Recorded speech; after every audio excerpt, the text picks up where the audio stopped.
तो कहानी की शुरू होते ही हम वरी नामी एक लड़की को देखते हैं जो अपनी बेटी मिन को लिए रात के टाइम पे कहीं जा रही थी। ये दोनों खेलते हुए जा रहे थे और यहीं पर हम नोटिस करते हैं कि वरी किसी की कॉल को कंटिन्यूअसली इग्नोर कर रही है। अब वो अपनी बेटी मिन से कहती है, चलो एक न्यू गेम खेलते हैं। मैं 10 तक गिनूंगी और 10 गिनने के बाद तुम छुप जाना और तब मैं तुम्हें ढूंढूंगी। वरी के 10 तक गिनते ही मिन छुप गई और वरी पेट्रोल पंप तक पे पहुंच गई। उसे सफर लंबा करना था, इसीलिए वो अपना टैंक फुल करवा रही थी और साफ जाहिर था कि उसने मिन को चालबाजी पे छुपाया है। वो ऐसा क्यों कर रही है, इसकी रीजन अभी नहीं बताई गई। वो जब एक शॉप से अपने लिए कुछ खाने पीने का सामान भी लेने जाती है, तब भी वो अपने आप को सीसीटीवी से बचाने की कोशिश कर रही थी, जैसे वो किसी से छुप कर भाग रही हो, कोई गलत काम करके भाग रही हो। अब सामान लेकर जैसे ही बड़ी गाड़ी में गई तो परेशानी से उसका बुरा हाल हो गया, क्योंकि अब उसकी बेटी मिन गाड़ी में नहीं थी। और जब वो बुरी तरह घबरा गई तो एकदम से मिन साइड से निकल कर उसे शॉक कर देती है और ये देखकर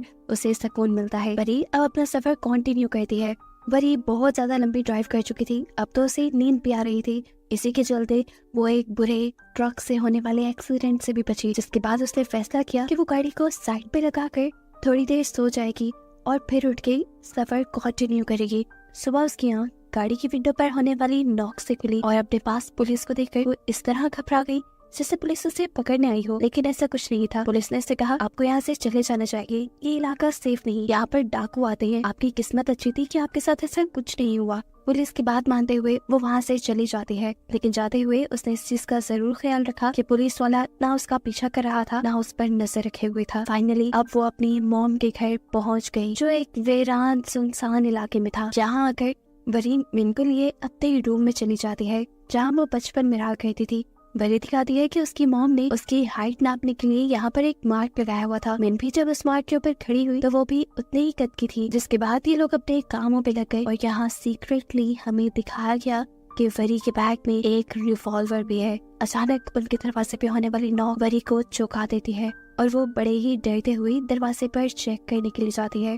जाने से पहले उसने मिन से कहा था कि तुम पर्दे बिल्कुल नहीं हिलाओगी। उसने गेट खोला तो सामने इस घर के केयर टेकर थे। ये देखकर उसे सांस में सांस आई। इनका नाम वनीत था और ये बचपन से ही वेरी के घर की हिफाजत किया करते थे। ये वेरी की मॉम की ड्राइवर थे। अभी भी वेरी ने इनसे कुछ अपने काम की चीजें मंगवाई थी, जिसके बाद ये आदमी उससे कहकर जाता है, इसके अलावा अगर आपको किसी भी चीज की जरूरत हो तो मेरा घर पास में ही है, मुझे बुला लीजिएगा। ये बात कहकर वो जाने वाले थे कि अचानक उन्होंने वरी के रूम के पर्दे हिलते हुए देखे और ये चीज वरी ने भी नोटिस कर ली। उनके जाने के बाद वो फौरन कमरे में आई और मिन को डांटने लगी, मेरे मना करने के बावजूद भी तुमने पर्दे क्यों खोले? लेकिन मिन मना कर रही थी। उसने कहा, मैंने ये पर्दे नहीं खोले, मैं झूठ नहीं बोल रही मॉम। लेकिन वरी को उसकी किसी बात पे यकीन नहीं था, क्योंकि अगर मिन ने पर्दे नहीं खोले तो फिर किसने खोले? ये सब करने के बाद वरी अपना सामान सेट करती है, जहाँ उसके सामान में हमें बहुत सारा कैश भी दिखाई देता है, जिसे वो छुपा कर वॉशरूम में चली जाती है। और जब वो मुँह हाथ धो रही थी तो उसे ऐसा फील हुआ जैसे उसके कंधे पर किसी ने हाथ रखा हो, लेकिन उसके पीछे कोई नहीं था। इसलिए उसे लगा कि शायद ही उसका वहम होगा। खाना खाने के बाद अब वरी और मिन टीवी देखने के लिए बैठ जाते हैं, लेकिन टीवी के ऑन होते ही उन्हें टीवी के अंदर एक अजीब और गरीब सा साया दिखाई देता है, जिसे देखते ही मिन डर जाती है और टीवी भी फौरन बंद हो जाता है। मौसम भी अचानक ही खराब हो गया। वरी को भी अब हल्का सा डर लगा था, लेकिन वो मिन को ये सब शो नहीं कर सकती थी, इसलिए वो मिन को लिए सोने चली जाती है। रूम में जाने से पहले इन्हें वहाँ पर एक लॉक कमरा दिखाई देता है, जिसके बारे में विन जब वरी से पूछते हैं कि इसके अंदर क्या है, तो वरी जवाब में कहती है, इसके बारे में तो मुझे भी कुछ नहीं पता, क्योंकि आज तक मैं इस कमरे में गई ही नहीं। खैर अब अगला दिन हो जाता है। वरी और मिन जब खाना खा रहे थे तो एकदम से दोबारा उनके घर की लाइट फ्लिकर होने लगी और इसी टाइम पर मिन को वरी के पीछे एक बहुत ही खतरनाक भूत दिखाई दिया, जिसे देखकर वो चिल्ला दी। वरी को लगा कि शायद मिन अंधेरे से डर रही है और फिर उसे याद आया कि उसके घर पर तो जनरेटर भी है। वो मिन को लिए जनरेटर ऑन करने के लिए चली गई, जहाँ जाने पर उसने देखा कि वो जनरेटर बहुत बड़ा था। ये जनरेटर तो किसी मिल को बिजली सप्लाई करने वाला लगता था। इतने सालों बाद भी एक बटन चलाने पर ये जनरेटर ऑन हो जाता है और घर में लाइट वापस आ जाती है। अब रात बहुत अच्छे से गुजरी। अगली सुबह उठकर मिन और वरी खेलने लग जाते हैं। वो लोग छुपने वाली गेम खेल रहे थे। वरी बेड के नीचे छुप जाती है और मिन को उसे ढूंढना था। जिस रूम में वरी छुपी हुई थी उसी रूम में मिन भी आई, लेकिन बेड के नीचे चेक किए बगैर वो चली गई। ऐसे में वरी उसे सरप्राइज देने के लिए बेड के नीचे से निकलकर उसके पीछे गई तो उसने देखा कि मिन खेलना छोड़कर ड्राइंग करने चली गई है। मिन ने इस टाइम मास्क पहना था, ये उसके पास कहाँ से आया था? वरी ने सोचा ही नहीं। अभी वो मिन को देख ही रही थी कि एकदम से मिन ने ही आकर उसे पकड़ लिया और वरी होश में आई। उसने देखा कि मिन तो उसके पास खड़ी थी, सामने चेयर पे जो मिन बैठी थी, आखिर वो कौन थी? क्या उसका वहम था वो मास्क पहनी हुई मिन, या सच में ही कोई आत्मा उनके इस घर में रहती थी? वरी इन चीजों को अपने सर पे सवार नहीं करती, लेकिन रात में इनके साथ दोबारा ऐसा ही खतरनाक वाकया होता है। मिन को एक खौफनाक दिखने वाली भूत डराती है, जिससे मिन इतना ज्यादा डर चुकी थी कि अब वो इस घर में रहना भी नहीं चाहती थी। वो सोल या जो कुछ भी इस घर में था वो ज्यादा मिन को ही तंग कर रहा था। परी भी उसे देखकर परेशान हो गई, क्योंकि मिन हर हाल में ये घर छोड़ना चाहती थी। बड़ी मुश्किल से वरी मिन को समझाकर सुलाती है, देखो अब हम आपके डैड के घर नहीं जा सकते, वो घर हमारा नहीं रहा, हमारे पास सिर्फ एक ही घर है और हमें इसी में रहना होगा। अब जब सुबह हुई तो दोबारा हम वरी को मिन के साथ खेलते हुए देखते हैं, और इस टाइम पर वरी को दोबारा मास्क पहनी हुई वही छोटी लड़की दिखाई देती है। वरी को लगा कि ये बाहर से आई होगी। वरी जब उसे चेक करने के लिए गई तो वो लड़की आगे आगे भागने लग गई। वरी ने भी काफी उसका पीछा किया और फिर वो लड़की गायब हो गई। उस टाइम वरी बुरी तरह कंफ्यूज हो चुकी थी कि आखिर वो लड़की है कौन। अभी वो यही सोच रही थी कि उसे ऊपर मिन के चिल्लाने की आवाजें आई। सब कुछ छोड़ छाड़ कर वो भाग कर मिन के कमरे में गई। पहले तो दरवाजा ही नहीं खुला, और जब उसने जोर लगाकर दरवाजा खोला तो अंदर मिन के कमरे का पूरा फर्नीचर हवा में लटका हुआ था। वरी भी बुरी तरह घबरा गई। उसे मिन कमरे में कहीं नजर नहीं आई, क्योंकि मिन तो उस भूत से डरते हुए अलमारी में जा छुपी थी। ये बात अभी वरी को नहीं पता थी। एकदम से अलमारी के दरवाजे भी बंद हो जाते हैं और कमरे का सारा सामान धड़ाम से नीचे गिर जाता है। वरी जोर जोर से मिन मिन कहकर चिल्लाती है, लेकिन मिन कहीं नहीं थी। उसने हर जगह चेक किया, अलमारी भी खोलकर चेक की, लेकिन मिन उसे कहीं नहीं मिली। उसने पूरा घर छान मारा, वो टॉर्च लेकर जंगल में भी गई, लेकिन मिन जब उसे कहीं नहीं मिली तो फिर थक हार कर उसने पुलिस में रिपोर्ट करवाने का सोचा। इंस्पेक्टर अब वरी की कंप्लेन करने पर आ जाती है। घर में आते ही उसने जो सबसे पहले नोटिस किया वो वरी के मुंह के निशान थे।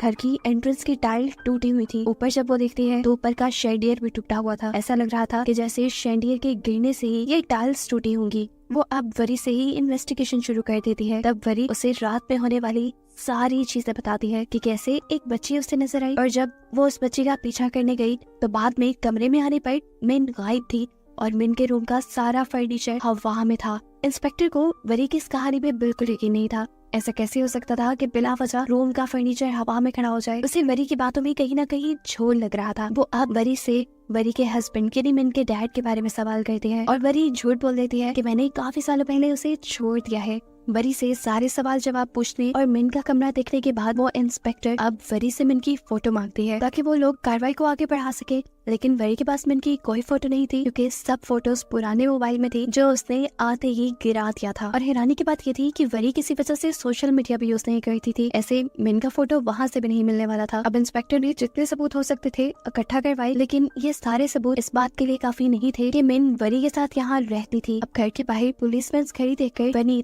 यानी इस घर का केयर टेकर यहाँ आ जाता है, जिससे भी जब पुलिस मिन के बारे में सवाल करती है तो वो पुलिस को बताता है, नहीं वरी मैम तो यहाँ पर अकेले आई थी। वरी कहती है, नहीं पनीत अंकल याद करी, उस दिन जब आपने ऊपर देखा था एकदम से पर्दे हटे थे ना, ऊपर मिन ही थी, लेकिन क्योंकि वो मिन को किसी के सामने नहीं लाई थी इसलिए किसी को यकीन नहीं हो रहा था कि मिन उसके साथ यहाँ थी। अब पुलिस को लगने लगा था कि वरी को कोई साइकोलॉजिकल इशू है, जिसकी वजह से उसे लग रहा है कि उसकी बेटी उसके साथ ही है। यहाँ तक कि पुलिस को तो ये भी शक होता है शायद वरी की कोई बेटी ही ना हो।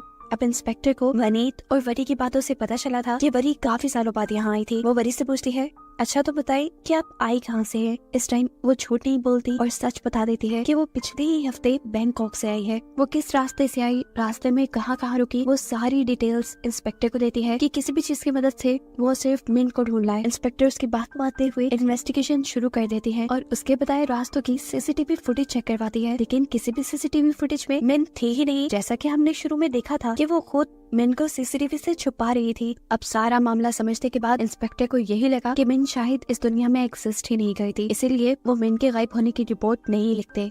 एक रात तो वरी भी खामोश हो गई, लेकिन फिर उससे रहा नहीं गया। परेशानी में पागल हुए पुलिस स्टेशन जाकर उससे सब कुछ साफ साफ बता दिया कि मैं झूठ नहीं बोल रही, मेरी एक बेटी है और मैं उसे एक ही हफ्ता पहले बैंकॉक से लेकर आई हूँ, बहुत मुश्किल से अपने हस्बैंड से बचाकर। मेरे हस्बैंड मुझे मारते थे, इसी वजह से मैं छुपकर यहाँ आ गई। उसने अब ये भी सच बता दिया था कि आने से पहले उसने अपने हस्बैंड पर जानलेवा हमला किया था।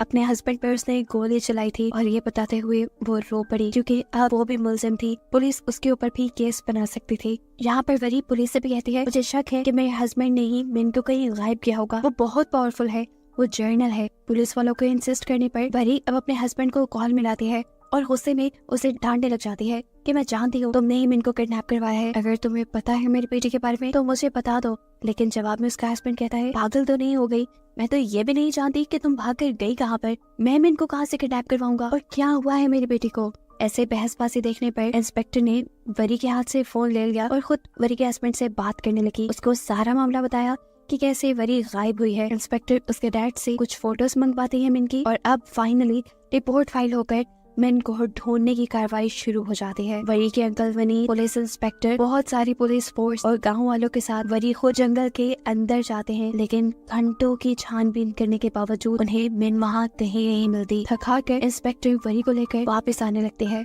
अब बारिश भी हो रही थी, इंस्पेक्टर का बारिश में बैठना बिल्कुल भी सेफ नहीं था, इसीलिए वो लोग वरी के घर पे आ गए। अब इस घर में आने पर इंस्पेक्टर को वो रूम नजर आता है जिसके ऊपर ताला लगा हुआ था। इंस्पेक्टर इस रूम के बारे में पूछती है तो वरी वही जवाब देती है कि ये रूम कई सालों से बंद है, इसे तो मैंने भी कभी नहीं देखा।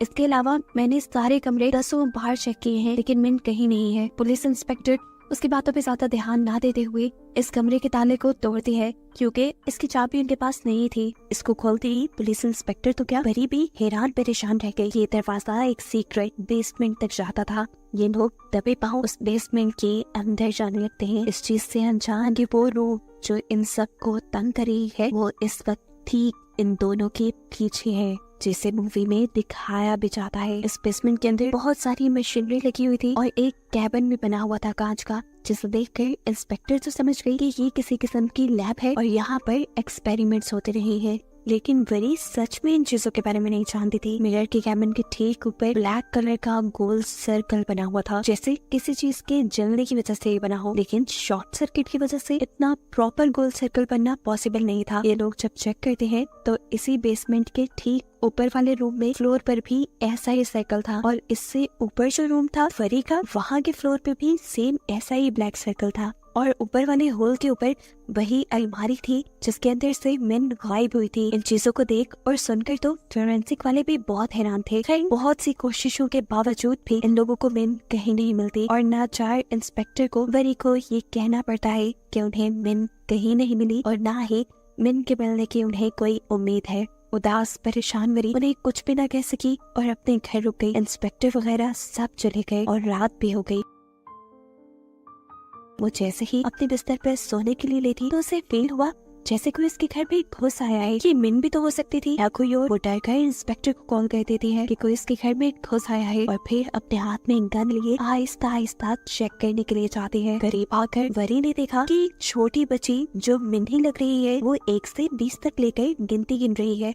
वो जैसे ही इस बच्ची के पास जाती है तो वो बच्ची भागकर मिन के कमरे में चली जाती है। जहाँ जाकर वरी ने देखा कि सारा सामान पहले की तरह ही हवा में लटका हुआ है और ये देखकर वो बहुत ज्यादा डर गई। वो लड़की अलमारी में जा घुसी थी। उसे देखने के लिए वरी ने जैसे ही अलमारी खोली तो उस लड़की ने वरी को भी अंदर खींच लिया और वरी को ऐसा लगा जैसे वो कोई बहुत ही गहरे कुएं में जा गिरी हो। वो गिरती रही यहाँ तक के बेहोश हो गई। कुछ देर बाद जब उसे होश आया तो वो उसी शीशे के सेल में थी जो हमने उसके घर पर देखा था। इस टाइम उसके सामने उसकी मॉम थी जिसे देखकर वो खुद भी हैरान रह गई। अपनी मॉम को देखकर वरी को वरी का बचपन याद आ गया। वो जब वो अपनी फैमिली के साथ टाइम स्पेंड करने के लिए तरसती थी, अपनी मॉम के साथ टाइम स्पेंड करने के लिए तरसती थी। वक्त था कि 1991 का। सीन सारे पास्ट में जा चुके हैं और हम वरी की बचपन की कहानी देख रहे हैं। वरी बहुत ज्यादा एक्साइटेड है क्योंकि आज उसे अपने मॉम डैड के साथ सैर के लिए जाना है, लेकिन अनफॉर्चुनेटली उसकी मॉम को साइट से कॉल आती है और पता चलता है कि डैम में कुछ गड़बड़ी आ गई है, जिसकी वजह से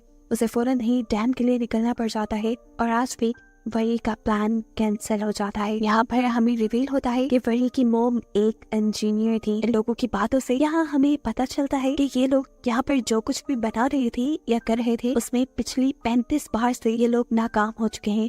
लेकिन इस मर्तबा उन्हें उम्मीद है कि उनकी बनाई चीजें काम कर जाएंगी। आज 36वीं बार बहुत सारी उम्मीद लेकर इन्होंने दोबारा से वो मशीन ऑन की और मशीन ऑन करते ही इन्हें कुछ चेंज देखने को मिला। जमीन जोर से हिली और इनके बनाए कंटेनर के ऊपर एक ब्लैक होल बन गया, बादलों का एक ब्लैक सर्कल जिसके अंदर से बिजलियां भी चमक रही थी और उसके अंदर कहीं से एक सैंडल भी आकर गिरा, जिस चीज से हमें पता चला कि असल में वरी की मॉम टाइम मशीन बना रही है और ये सैंडल यहाँ किसी और टाइमलाइन से आकर गिरा है। इन सभी चीजों को लेकर वरी की मॉम अब बहुत ज्यादा एक्साइटेड हो चुकी थी। उसे जल्द से जल्द अब टाइम ट्रेवल को पॉसिबल बनाना था, लेकिन अभी भी इस मशीन में बहुत सारी कमियां थी जो उसे पूरी करनी थी। अब वरी की मॉम जिसे ही कह रही तो आकर देखा कि उसकी फैमिली का मूड बहुत ज्यादा खराब था, क्योंकि आज वो अपनी फैमिली का सारा ट्रिप स्पॉइल कर गई थी। ऐसे में उसके हस्बैंड भी उस पर चिल्ला देते हैं कि आखिर करते क्या रहती हो, फैमिली की जिम्मेदारियां हैं तुम पर, वरी है तुम्हारे पास। और गुस्से में वो भी कह देती है मेरे पास टाइम नहीं है वरी को पालने का। और ये बात वरी सुन चुकी थी और वरी इस बात से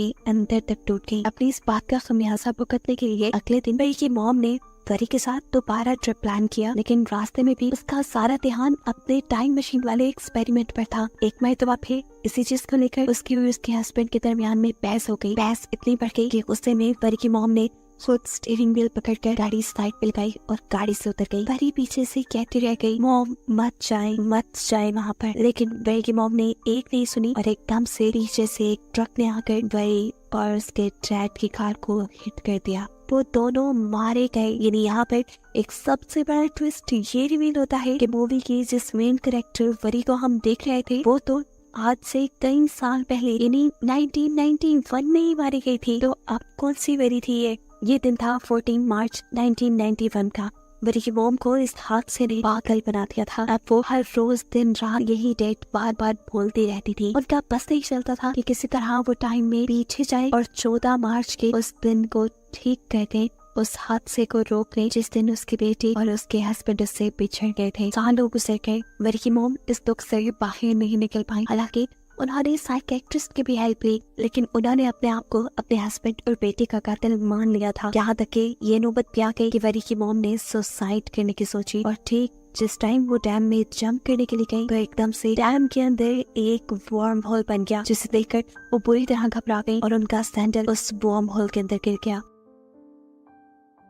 जो उसी को मिला एक दूसरी टाइमलाइन में 1991 में 14 मार्च से पहले, जब पहली मर्तबा उनकी टाइम मशीन के ऊपर ये वर्म होल बना था और हमने देखा था कि उसके पास एक सैंडल आकर गिरा है। जिस दिन उसे लगा था कि अब उसकी टाइम मशीन काम कर जाएगी, लेकिन फिर उसने टाइम मशीन पे काम करना छोड़ दिया था। इस टाइम वरी की मॉम को वो सारी बातें याद आ जाती हैं। उसे याद आ जाता है कि यही सैंडल तो उसे मिला था कुछ अर्सा पहले, लेकिन उसकी टाइम मशीन वर्क कर रही थी। उसे एक नई होप मिली टाइम मशीन में पीछे जाकर सब कुछ ठीक करने की। फिर क्या था, उसने जी जान लगाकर टाइम मशीन में पीछे जाने की कोशिशें शुरू कर दी और अपनी टाइम मशीन पे वर्क करना शुरू किया। बहुत दिनों की मेहनत और बहुत कोशिशों के बाद आखिर उसने टाइम मशीन बना ही ली, जिसे जैसे ही वो 14 मार्च 1991 में लेकर जाने की कोशिश करती है तो मशीन एक मर्तबा फिर रुक जाती है और उसकी सारी उम्मीदें टूट जाती है। वो पागल ही हो गई, इस नाकामी को वो सह नहीं पा रही थी। गुस्सा, एक्सॉशन, सब कुछ उसने इस मशीन के ऊपर ही उतार दिया। उसने जोर जोर से मशीन के सिस्टम के ऊपर हाथ मारा और पता नहीं उसे ऐसा कौन सा बटन चला कि ये टाइम मशीन दोबारा चल गई। मिरर कैबिन के ऊपर एक और मर्तबा ब्लैक होल बना और उस कैबिन के अंदर मिन आ गिरी। यानी साफ मतलब था उस दिन मिन जब गायब हुई थी तो उसे किसी जिन ने गायब नहीं किया था, बल्कि उस कबर्ड के अंदर एक वर्म होल बन गया था जिसने 2024 की टाइमलाइन को इस टाइमलाइन से यानी 1991 वाली टाइमलाइन से ला मिलाया था। ये तो बहुत ज्यादा वरी जैसे ही दिख रही थी। वरी की मॉम को ये लगने लगा कि वरी ना सही तो ये बच्ची ही सही, उसकी आखिरी दिनों का सहारा। इस बच्ची यानी मिन को उठाकर वो बेडरूम में ले आई। मिन सोती रही और जब उसे जाग आई तो उसे ये महसूस ही नहीं हुआ कि वो कहीं और आ गई है, क्योंकि घर तो ये बिल्कुल पहले जैसा ही था। अब उसने पूरे घर में अपनी मॉम को यानी वरी को ढूंढना शुरू किया, लेकिन वरी कहीं नहीं मिल रही थी। उसने जोर जोर से वरी को आवाज़ें दी, लेकिन वरी के ना मिलने पर वो रोने लगी। यहाँ देखने को मिलता है कि वरी की मॉम उसे चुप करवाती हैं, उसे प्यार करती हैं, ऐसे जैसे उन्होंने वरी को भी नहीं करवाया था। अब वो अपनी पुरानी गलतियां नहीं दोहराना चाहती थी, वो उसे इग्नोर बिल्कुल नहीं करने वाली थी। यहाँ पर हमें वनीत को भी दिखाया जाता है, यानी वही आदमी जिसे हमने कहानी के शुरू में वरी के साथ भी देखा है। ये वरी की मॉम की ड्राइवर थे। वनीत वरी की मॉम से पूछता भी है ये बच्ची कौन है, तो वो झूठ कह देती है कि ये इंदौर की रिश्तेदार है मेरी। और मैंने इसे अडॉप्ट कर लिया है। उसके साथ शॉपिंग करती है, पार्क में जाती है, सैर करवाती है और हर वो काम जो एक मॉम अपने बेटे के साथ कहती है वो करती है। सब कुछ बिल्कुल ठीक चल रहा था। मैं भी यहाँ खुश रहने लगी थी और अपनी मॉम को भी भूल गई थी। लेकिन कहीं ना कहीं अभी भी फरी की मॉम के दिल में अपनी बेटी और अपने हस्बैंड का ख्याल था, जिसके लिए दोबारा वो अपनी टाइम मशीन स्टार्ट करने का सोचती है। उसे उम्मीद थी कि इस मर्तबा तो वो जरूर उस दिन में यानी 14 मार्च 1991 में चली जाएगी जब उसकी फैमिली उससे बिछड़ी थी। टाइम मशीन में डेट सेट करने के बाद वो एक लीवर दबाकर टाइम मशीन को ऑन कर देती है और सीन कट होकर हमें प्रेजेंट टाइमलाइन दिखाई जाती है, यानी 2024, जहाँ पर वरी को मिन मास्क पहने दिखाई दे रही है। ये सच में मिन ही है जो असल में वरी की मोम के साथ छुपन छुपाई खेल रही थी मास्क पहनकर। मिन के साथ खेलते हुए वरी की मोम तो अपनी लैब में आ गई, लेकिन मिन उस ढूंढने और छुपने के चक्रों में एक और मर्तबा अपनी प्रेजेंट टाइमलाइन में आ गई और आकर दोबारा से अलमारी में चली गई, जिसके पीछे उसे देखते हुए वरी भी उसके कमरे में आई थी। तब सारा सामान हवा में लटका हुआ था। उसने देखा था कि मिन अलमारी में गई थी। उसे चेक करने के लिए जब उसने भी अलमारी खोली तो खुद जाकर वो इस टाइमलाइन में यानी 1991 में आ गई। और अब सीन कट होकर हमें वहीं से दिखाया जाता है जहाँ पर इस ग्लास बॉक्स के अंदर वरी को होश आया है और वो अपनी मॉम को देखकर शौक है। उसे खुशी है, परेशानी है, कुछ समझ नहीं आ रही, लेकिन वो मॉम कह रही है। और इस चीज से वरी की मॉम बहुत ज्यादा परेशान है क्योंकि उसने कभी इस लड़की को ना तो देखा है ना ही वो इसको जानती है। फिर वो लड़की उसे मॉम क्यों कह रही है? वरी को ये लग रहा था कि वो मरकर आफ्टर वर्ल्ड में आ गई है जहाँ पर उसकी मॉम भी है और ये उनका रीयूनियन है, यानी वो लोग दोबारा मिल रहे हैं। तभी ही वरी अब अपनी पॉकेट से गन निकालती है, जिसे देखकर वरी की मॉम और भी ज्यादा परेशान हो जाती है और उसे गन नीचे रखने के लिए कहती है। जबकि सीन कट होकर हमें प्रेजेंट टाइम में यानी 2024 में दिखाया जाता है कि अब पुलिस इंस्पेक्टर भी वरी के घर आ चुकी थी, जिन्हें घर आने पर अब तो वरी भी नहीं मिली। इन्होंने पूरा घर छान मारा, जंगल देख लिया, हर जगह देख ली, वरी कहीं नहीं थी। घर की तलाशी लेने पर इन्हें बहुत सारा कैश और पिस्टल मिले, जो ये साबित कर रहे थे कि वरी यहाँ से कहीं भागी नहीं बल्कि गायब ही हुई है। अगर वो भागती तो पैसे और चीजें लेकर ही भागती ना। सीन कट होकर दोबारा हम देखते हैं कि 1991 में वरी की मॉम वरी से उसकी गन लेकर उसे उसी कांच के मिरर में कैद करके वहाँ से चली जाती है, जबकि वरी चिल्लाती रह जाती है, मॉम मेरी बात सुने, मेरे पास आए। सीन्स दोबारा प्रेजेंट टाइमलाइन में शिफ्ट होते हैं जहाँ पर इंस्पेक्टर वरी को ढूंढने के लिए इन्वेस्टिगेशन शुरू कर चुकी है। घर की डीप तरह से तलाशी ली जा रही है जहाँ पर इन लोगों को वरी की फैमिली की, वरी की मॉम और डैड की पिक्चर्स मिली है। इंस्पेक्टर अंकल वनीत को बुलाते हैं इन सारी चीजों के बारे में सवालात पूछने के लिए। अंकल वनीत बता देते हैं कि तस्वीर में जो लड़की है वो वरी की मॉम है। इंस्पेक्टर पूछते हैं वरी की मॉम क्या काम करती थी? तब वनीत अंकल बताते हैं कि वो प्रोफेसर थी और पास के ही हाइड्रोलिक डैम की इंजीनियर भी थी। वो वनीत से पूछती है कि घर में लैब क्यों बनाई गई है? लैब के बारे में तो वनीत को भी कुछ नहीं पता था। हाँ, बस वो इतना जानता था कि आज से 30 साल पहले वरी की मॉम यहाँ से ये सब कुछ छोड़कर जा चुकी थी। कई दिन इसी इन्वेस्टिगेशन में गुजर जाते हैं और 1991 वाली टाइमलाइन में भी कई दिन गुजर जाते हैं। वरी इसी तरह भूखी प्यासी रहती है और एक दिन वरी की मॉम उसके लिए खाना ले ही आते हैं। डरते हुए खाना उसके कैबिन में रखने के बाद वो उससे पूछती है, अच्छा बताओ कौन हो तुम और यहाँ क्यों आई हो? क्या मकसद है तुम्हारा? कैसे आई हो यहाँ पर? वही बताते हैं, मैं इसी घर में रहती हूँ, पता नहीं कैसे मैं अपनी बेटी को ढूंढ रही थी, वो अलमारी में जाकर छुपी थी, मैंने अलमारी खोली और पता नहीं कैसे वो यहाँ आ गई। अब ये जानकर कि वरी मिन को ढूंढने के लिए यहाँ आई है, वरी की मॉम ने दोबारा वरी का कैबिन बंद किया और ऊपर आ गई, क्योंकि अब वो मिन को खोना नहीं चाहती थी। उसने मिन को अपनी बेटी मान लिया था। वो अब वरी की निगरानी के लिए वनीत अंकल को भेज देती है, जबकि यहाँ पर वरी को अजीब घुटन होने लगी थी। उसे किसी भी हाल में या तो अपनी बेटी को ढूंढना था या अपने घर वापस जाना था। उसे कुछ समझ नहीं आ रही थी। अपने आप को यहाँ से छुड़ाने के लिए उसके जहन में एक आइडिया आता है। वो यहाँ दम घुटने का ड्रामा करते हैं और वनीत अंकल उसे चेक करने के लिए उसका कैबिन खोल देते हैं। इतने में ही वो वनीत अंकल को धक्का देते हुए वहाँ से भाग जाती है। वो अब सीढ़ी चढ़ते हुए बेसमेंट के उस दरवाजे तक आ जाते हैं जिसे हमेशा लॉक रखा जाता था। वहीं से उसे मिन गिनती करते हुए भी सुनाई थी। उसने मिन को आवाज लगाई इससे पहले कि मिन उसे देख ली थी। यहाँ पर वरी की मॉम आकर उसे यहाँ से ले जाती है और इतने में पीछे से वनीत अंकल भी वरी को पकड़ने में कामयाब हो गए थे। अब सीन यही से कट होकर हमें 2024 की दोबारा टाइमलाइन दिखाई जाती है। पुलिस, फॉरेंसिक सभी लोग बुरी तरह वरी को ढूंढने की इन्वेस्टिगेशन कर रहे हैं। ये मिस्टीरियस घर कैसे लोगों को निकल रहा है किसी को समझ नहीं आ रही। केस को थॉरोली रीड करते करते इंस्पेक्टर को इसी घर से जुड़ा एक पुराना केस मिलता है। ये केस 1991 में फाइल किया गया था। इंस्पेक्टर इस फाइल को पढ़ना शुरू कर देते हैं। इसी फाइल में मौजूद सबूतों में एक रिवॉल्वर भी था, जिसे इंस्पेक्टर ने फोरेंसिक में टेस्ट करवाने के लिए भेज दिया। जब उसके बारे में इंफॉर्मेशन मुकम्मल होकर इन्हें पता चली तो इंस्पेक्टर भी हैरान हो गई, क्योंकि उस रिवॉल्वर को 2020 में खरीदा था, वो भी वही के हस्बैंड ने। तो ऐसा कैसे हो सकता था कि ये 1991 के सबूतों में हो। इन्हीं सारे सबूतों में इन्हें एक ऐसा पेज भी मिला जिसके ऊपर एक फोन नंबर लिखा हुआ था, और ये तो और भी ज्यादा चौंका देने वाली बात थी, क्योंकि 1991 में फोन्स हुआ ही नहीं करते थे। इंस्पेक्टर जब इसकी और जांच पड़ताल करती है तो उसे पता चलता है कि ये तो वरी का नंबर है, और यहाँ लिखा था कि ये नंबर लाश के पास से मिला था, और फाइल में लिखा था कि ये नंबर उस घर में पड़ी एक लाश के पास से मिला था।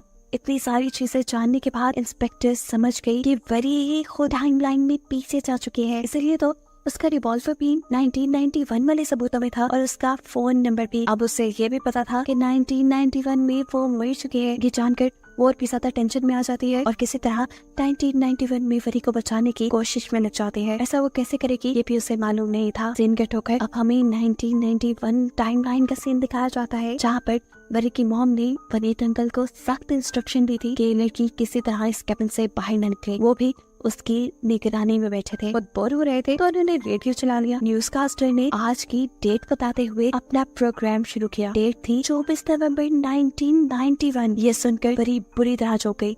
उसने वनीत अंकल से कहा, कौन सा सन है ये? 1991। तो जवाब में वनीत अंकल ने कहा, तो इसमें इतना हैरान होने वाली क्या बात है, 1991 ही है। उसके लिए तो हैरान होने वाली बात नहीं थी, लेकिन वरी के लिए थी, जो ये बात समझ गई थी कि वो टाइमलाइन में पीछे आ चुकी है। ये सारी बात समझते ही अब वो वनीत अंकल को सारा मामला समझाने लगती है। देखिए वनीत अंकल, मैं वही हूँ, आप लोगों की वही। मैं फ्यूचर से आई हूँ, और आपकी मैम वो मेरी मॉम है, वो मुझे पहचान नहीं पा रही। मुझे पता है मेरी बेटी भी यही आई होगी, उन्होंने मेरी बेटी बिन को कैद किया हुआ है। उसकी सारी बातें सुनने के बाद वनीत अंकल कहते हैं, चुप भी करो की लड़की, ये देखो ये है हमारी परी, जो आज से कई महीनों पहले ही मर चुकी है। अब इसी टाइमलाइन के अंदर यानी 1991 के अंदर हम मिन को देखते हैं, जो वरी की मॉम के साथ खाना खा रही थी, तभी उसे वरी की मॉम के पीछे वो खौफनाक भूत दिखाई दिया। वही भूत जो उसे प्रेजेंट टाइमलाइन में भी दिखाई देता था और तंग करता था। उसे देखकर वो चिल्लाने लगी, और सीन कट होकर हमें प्रेजेंट का सीन दिखाया गया। यहाँ पर अब इन्वेस्टिगेशन के लिए वरी के हस्बैंड खुद आ चुके हैं, जो कि एक जर्नल भी है। उन्हें वरी और अपनी बेटी मिन का पता चलाना है। इसकी सारी डिटेल्स लेने के बाद ये लड़का उनसे पूछता है कि 1991 में वहाँ जिसकी लाश मिली थी वो लड़की कौन थी। पुलिस इंस्पेक्टर बताते हैं कि ये बात तो आज तक मिस्ट्री ही है। ये सारी बातें सुनने के बाद अब वरी के हस्बैंड वरी के घर चले जाते हैं इन्वेस्टिगेशन करने के लिए, और दोबारा से हमें 1991 वाली टाइमलाइन में वरी को दिखाया जाता है। उसे किसी तरह बाहर निकलना था, अपनी मॉम से मिलना था, उन्हें सारी बातें बतानी थी, लेकिन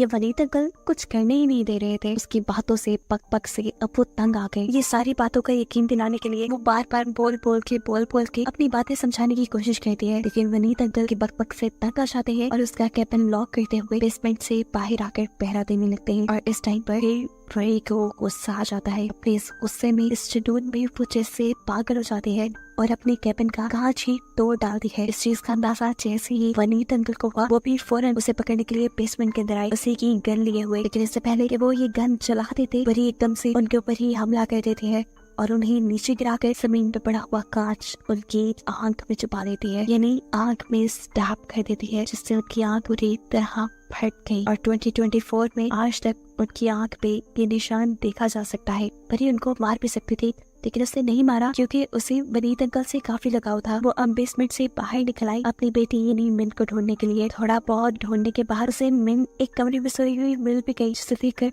उसकी जान बचान आई। लेकिन इससे पहले कि वो ऐसा करती, उसकी मॉम उसके सामने आ जाती है और एक झटके से वरी को मिन से दूर करते हुए कमरे से बाहर ले आती है। उन्होंने धक्का देते हुए वरी को रेलिंग के साथ लगा दिया और पूछा, कौन हो तुम, क्या चाहती हो? वरी अब भी यही बोली, मैं आपकी बेटी हूँ और मिन मेरी बेटी है। पता नहीं कैसे, लेकिन 2024 से मैं यहाँ पर आ गई। मैं आपकी बेटी को नहीं मारना चाहती, मेरा ऐसा कोई गलत प्रोग्राम नहीं है। वरी की मॉम ये सब समझ भी सकती थी। टाइम मशीन तो उसने खुद बनाई थी, लेकिन उसे ये डर लग रहा था कि कहीं ये वरी मिन को ले ना जाए, उसकी बेटी उससे छीन ना ले, इसीलिए वो उसकी बात नहीं सुनती और उसे ड्रिलिंग से धक्का दे देती है। उसका सर पहले शैंडियर से टकराता है और नीचे गिरने के बाद शैंडियर आकर उसके मुंह में गिर जाता है, जिससे उसकी मौत हो जाती है और उसका चेहरा भी जल जाता है। ऐसे में कोई भी उसे देखकर पहचान नहीं पाया कि ये वरी ही है। यहाँ 2024 की टाइमलाइन में जहाँ इंस्पेक्टर इस सारे केस के ऊपर रिसर्च कर रहे थे, उन्हें भी वरी का जला हुआ चेहरा नजर आ रहा था, इसलिए वो नहीं आए कि ये वरी ही है। लेकिन अब इस इंस्पेक्टर को बहुत कुछ जानने के बाद समझ आ गई थी कि 1991 में जिस लड़की की डेड बॉडी मिली थी, जिसे 1991 में कोई भी आइडेंटिफाई नहीं कर पाया था, किसी ने भी पहचाना नहीं था, वो असल में वरी की ये बॉडी थी जो न जाने कैसे लेकिन एक पिछली टाइमलाइन में चली गई थी। ये सब जानने के बाद उसकी आंखों से आंसू टप टप गिरने लग जाते हैं और इतने में वरी के हस्बैंड पुलिस की पूरी टीम लिए इस घर पे भी पहुंच जाते हैं। उसे देखते ही इंस्पेक्टर पागलों की तरह उसके ऊपर हमला कर देती है और उसे नीचे गिराकर वो मारने लगती है, ये कहते हुए कि सिर्फ तुम्हारी और तुम्हारी वजह से वरी का यह हाल हुआ। वरी को क्या हुआ था उन्हें तो पता ही नहीं था, वो तो यही कंफ्यूज खड़े हुए थे। तब इंस्पेक्टर उनके मुंह पे फाइल वाला एल्बम मारती है और कहती है ये लो अपनी वरी की डेड बॉडी की फोटोज, इससे ज्यादा तुम्हें कुछ नहीं मिलने वाला। ये कहकर वो वहाँ से चली गई। जबकि 1991 की टाइमलाइन में हम देखते हैं कि वरी के मरने के बाद वरी का फोरेंसिक करने के लिए पूरी टीम आ चुकी थी। यह हादसा इतना अजीब था कि इसकी वजह से मिन के ऊपर भी काफी असर पड़ा था। वरी की मॉम मिन को लेकर हॉस्पिटल गई तो डॉक्टर्स ने बताया कि मिन की याददाश्त चली गई है और इसके बाद से वरी की मॉम ने मिन का नाम मिन छोड़कर वरी रख दिया, जिसके बाद वो इस छोटी वरी यानी मिन को यहाँ से लेकर ये घर छोड़कर चली गई और वरी की सोल इसी घर में भटकती रही। जिस सोल को इस मूवी में बार बार दिखाया जा रहा था वो और किसी की नहीं थी बल्कि वरी की ही थी, जो अपनी बेटी के लिए यहाँ इस घर में थी, इसीलिए वो मिन को ज्यादा नजर आती थी। काफी अर्सा गुजरा और मिन भी बड़ी हो गई, जिसकी शक्ल अब हूबहू वरी जैसी दिखती थी। और फिर कहीं जाकर वरी की मॉम को यकीन हुआ कि उस दिन टाइम मशीन के अंदर जो लड़की आई थी वो और कोई नहीं, यही मिन, यही वरी थी। और ऐसा कैसे हो सकता था कि एक वरी टाइम मशीन में भी थी, वो मर भी गई और एक वरी अब उनके पास भी है। इसी कंफ्यूजन में फंसकर ये प्रोफेसर यानी वरी की मॉम मर जाती है, जिनके मरने के बाद मिन यानी वरी बिल्कुल अकेली हो गई और उसने फिर शादी कर ली। और जब उसकी बेटी हुई तो उसने उसका नाम मिन रखा। काफी अर्सा तक